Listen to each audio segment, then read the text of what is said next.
Tšau! Jutustan sulle natukene päevitamisest. Võtan ise ka praegu päikest.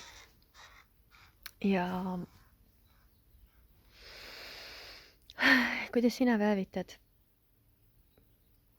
Kas sa paned endale peale päikesekaitsekreeme? Kui sa lähed randa, siis mis sa randa endale söögiks kaasa võtad? Kuidas sa üldse suvel enda naha eest hoolt kannad? Ja kas sa üldse päevitad, on see küsimus. Päike tuleb välja ja peegeldab siin. Mina täna julgen sulle öelda, et ma väga armastan päevitamist, et ma olen nagu päikesejänku, et päike on minu jaoks väga oluline elujõuallikas. Ja aastaid tagasi ma põlesin kogu aeg ära ja mul oli nii keeruline päikse käes olla. Ja see oli nii vastik, pärast kõik valutas ja kipitas ja magada ei saanud ja sitikad. Ja ühel hetkel see nagu muutus. See muutus siis, kui ma hakkasin medemeditsiini õppima ja ma puutusin kokku toortoiduga. Tegelikult natuke enne seda ka juba päevitamine paranes, aga selles mõttes paranes, et ma ei põlenud nagu meeletult ära, aga siis ma võtsin beta-karoteeni kapsleid mingisuguse kuuri enne päevitushooaega ja ma ikkagi kasutasin päikesekaitsekreeme, aga mitte suure faktoriga. Ehk siis muutus asi siis, kui ma hakkasin toortoitu sööma. Ma jõin rohkelt vett, ma sõingi ju ainult puuvilju ja salateid ja üllatus, päikesekaitsekreeme ka ei kasutanud enam siis, sest ma sain teada nende koostisest, et kui milline mürk see tegelikult kehale on ja mis väärarusaamasid selle päikesekaitsega on, et pigem on see, et ta tekitab selle nahale sellise tunde, et nahk ei tunne ära seda kohta, kui sa hakkad ära põlema. Ma ei oska sulle täpsemalt seletada seda keemilist protsessi ja see ei olegi minu jaoks oluline. Aga oluline on see, et kui ma muutsin ära selle koha, et ma tarbisin toortoitu, läksin randa ilma päikesekaitsekreemita, mida ma võib-olla kasutasin, võib-olla rohkem oli siis kookosõli, sest see soodustas päevitamist, aga tal on SPF 5, et ehk tal väike kaitse on, aga pigem ta soodustab, tegelikult õlid enamus soodustavad päevitamist, mis sellest, et seal on kaitsefaktor sees. Ja üliäge oli see, et ma nagu esimene suvi siis, kus ma olin nagu puhkasin 2 nädalat mere ääres, ma päevitasin ennast nii mõnusalt pruuniks, šokolaadipruun.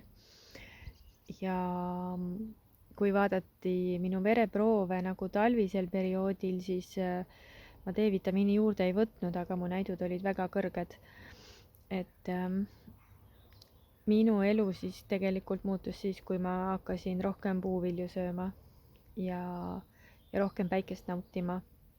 Ja ma selline päris pikaajaline päevitaja ei ole, ehk siis ma olen harjunud nagu toimetama ja minu päevitamised ongi niimoodi, et võib-olla 1-2 kõige rohkem, siis lihtsalt pikutades ülejäänud ajast ma päevitasin nii, et tegin tööd seal, kus oli päikeselaik, ehk siis minu maakodus, et metsa sees maja ja täpselt kuidas päike liikus, nii liikusin mina ka oma väliste toimetustega. Et mis siis on oluline, et kui sa randa lähed, et ära kindlasti võta kaasa endale magusaid suhkrurikkaid jooke, saiakesed ja kommid ja jäätised ja muu selline asi oleks ka sul hea kõrvale jätta, kui sa tahad ennast hoida. Ehk siis kogu aeg on ehk siis. kui sa lähed randa, siis võta kaasa joogiks lihtsalt puhas vesi või siis võib ka olla mahla, aga see võib rikneda kuumaga. Ja ampsuks siis pigem mingisugused puuviljad, köögiviljad, et see aitab ära hoida selle, et veres on liiga palju sellist intensiivset suhkrut või ma ei tea, kas see õige on meditsiiniliselt või teaduslikult, aga lihtsalt kui sa sööd endale kogu aeg saia ja suhkrut sisse, siis sa kõrbedki ära. Vot, ütleme otse siis niimoodi, et mina olin väga maias vanasti, et ma sõin väga palju saiakesi ja komme ja jäätist ja kõike. Ma olin küll peenike, aga ikkagi ma armastasin neid ja ma täna tean siis, et ma toitsin oma armastuse puudust sellega ja proovisin olla truu siis oma suguvõsa mustritele.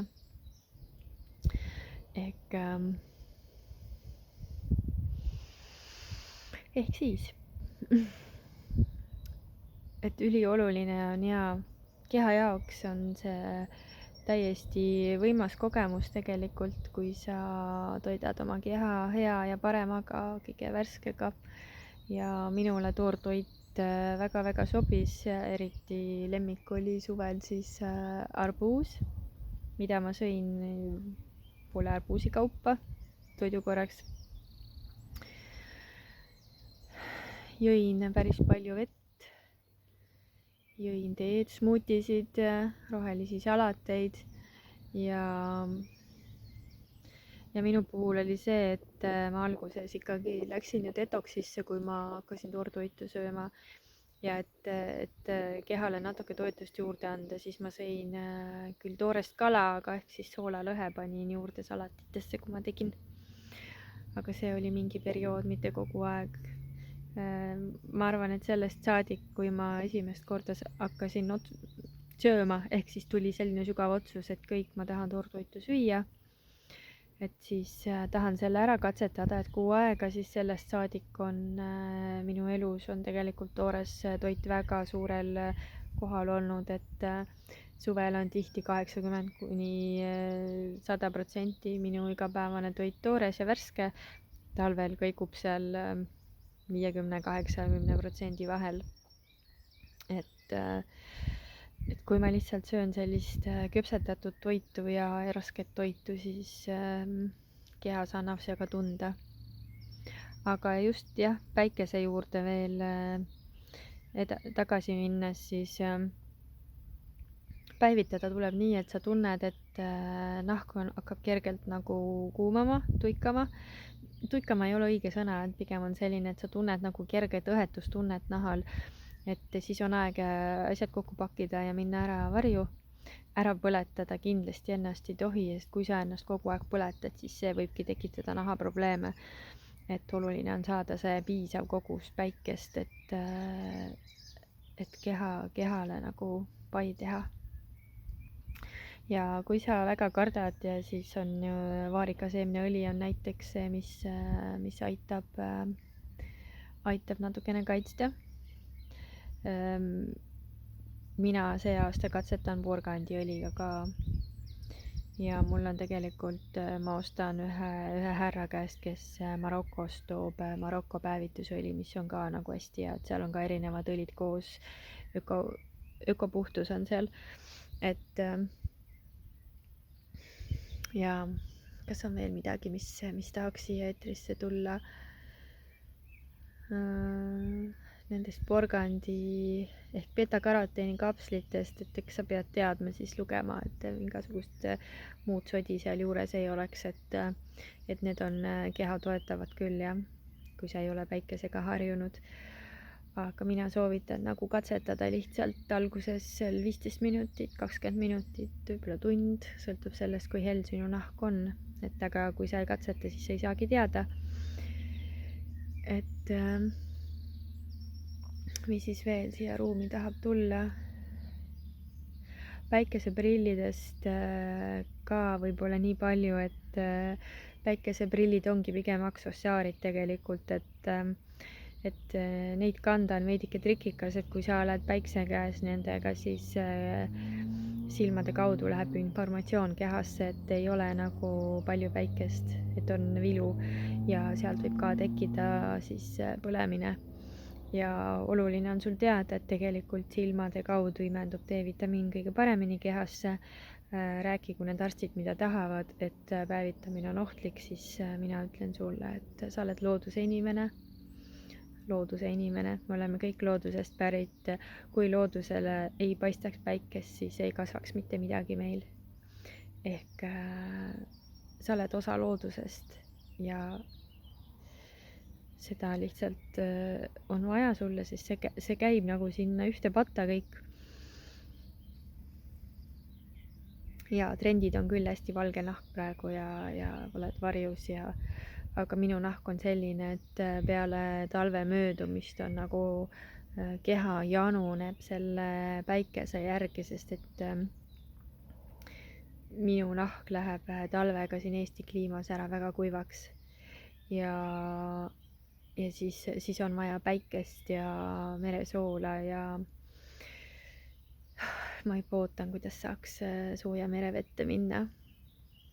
Eriti hästi mõjus mulle Bali kliima, sest et seal oli nii palju niiskust ja ma võin nagu sellise detaili välja tuua, et Eestis minu kannad lähevad katki, ehk siis nii-öelda kannalõhed tulevad ja siis teadjad ütlevad kohe, et see on Candida. Aga huvitav on see, et toitudes puuviljadest ja toormahladest ja kookosveest Balil, siis 2 päevaga olid minu kannad korras, et kus see Candida siis kadus, jäi Eestisse või. Nii et tunneta oma keha ja see ongi kõige tähtsam. Tšau, tšau!